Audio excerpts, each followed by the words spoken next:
La otra clasificación del punto de vista de la periodificación es según la fuente del derecho. Distinguimos una época arcaica, una época clásica y una época posclásica, ¿no es cierto? De la fuente del derecho, de donde se origina el derecho.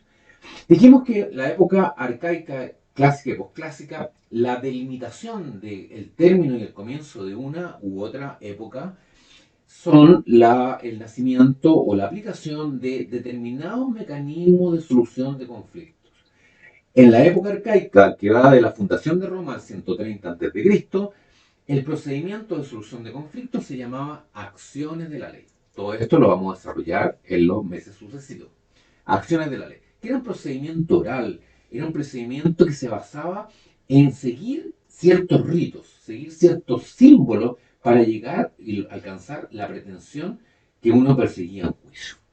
Acciones de la ley. En la época clásica surge el procedimiento formulario, un procedimiento ya escrito que reemplaza el procedimiento oral de las acciones de la ley, en que se le da mayor importancia a la equidad que al formalismo que va a seguir un determinado rito.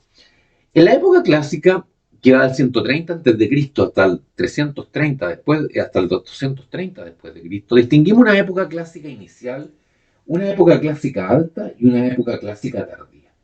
La época clásica inicial del 130 a.C. al 30 a.C., época clásica alta del 30 a.C. al 130 después de Cristo y tardía del 130 después de Cristo al 230 después de Cristo. ¿Por qué se hace esta distinción?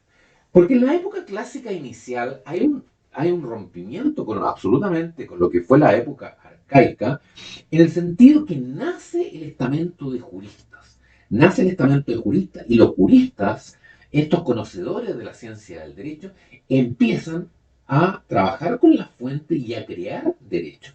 Entonces empiezan a crear derecho a través de la creación, valga la redundancia, de muchas instituciones jurídicas. Avanzan en el desarrollo de las instituciones jurídicas. La época clásica alta no avanza tanto en la creación de instituciones, sino que avanza en su contenido. La extensión de las instituciones en la época clásica inicial, el contenido en la época clásica alta. Y la época clásica tardía se caracteriza porque los juristas ya van desapareciendo como entes privados y entran a la Cancillería Imperial. Y ya entran y pierden su anonimato y pierde su fuerza como fuente de derecho, especialmente la jurisprudencia. En la época posclásica distinguimos una época diocleciana, constantiniana y justiniana.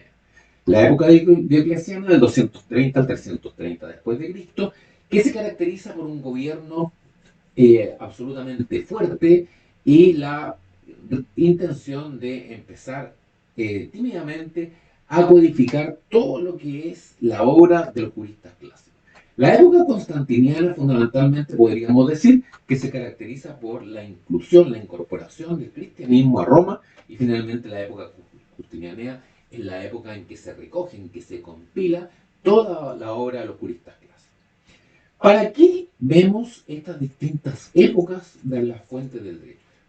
Para justamente estudiar cuáles son las fuentes de derecho de cada una de las épocas. Y dijimos que en la época arcaica fundamentalmente están las costumbres como fuente de derecho, las leyes comiciales y la jurisprudencia, destacándose sobre todo la ley de las 12 tablas. Tienen que ver ustedes los PowerPoint y el contenido y alcance de cada una de estas fuentes de derecho. En la época clásica, las principales fuentes son los senados consultos, la jurisprudencia y el edicto del pretor. Y en la época posclásica tenemos la jurisprudencia también, tenemos las constituciones imperiales, que distinguimos una edicta, una mandata, un rescripto y un decreto, la ley de citas, una gran importancia, y el corpus juris civilis. Si pudiéramos decir cuáles son las principales fuentes donde tenemos que priorizar nuestro estudio, en la época arcaica, la costumbre y la ley de las 12 tablas. En la época clásica, sin lugar a dudas, la jurisprudencia y el edicto. Y en la época postclásica, gran importancia, vamos a detenernos un poco en la ley de citas y en el corpus juris civilis. Hay que aprenderse bien esa parte. Lo interesante de este mapa conceptual es simplemente que ustedes manejen el esquema general del programa de estudios donde vamos a ir desarrollándolo a continuación en las próximas semanas. Le insisto, el ánimo de este video No es entregarle los conocimientos, porque los conocimientos, el contenido de cada uno de los temas, lo estamos viendo en clase. Y están en los PPT. Tienen que ver los PPT para desarrollar la parte esquemática y tienen que ver en Word el apuntes de unidad 1 que está en Word y está en Canvas, ¿ya? Para que desarrollen cada uno de los temas. Les insisto, también les quiero reiterar que estudien en primer lugar los PowerPoint, los PowerPoint. Después se van a los videos y después se van a la bibliografía. La bibliografía. No les sirve todos los manuales. A ver, todos los manuales contienen derecho romano y todos son útiles, pero no son útiles para la interpretación, para el alcance que yo le quiero dar al ramo.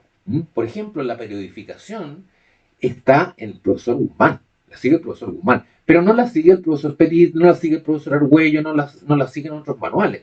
De tal forma que yo los invito a que en cuanto a lectura sigan la que yo les recomiendo. Nos vemos en clase.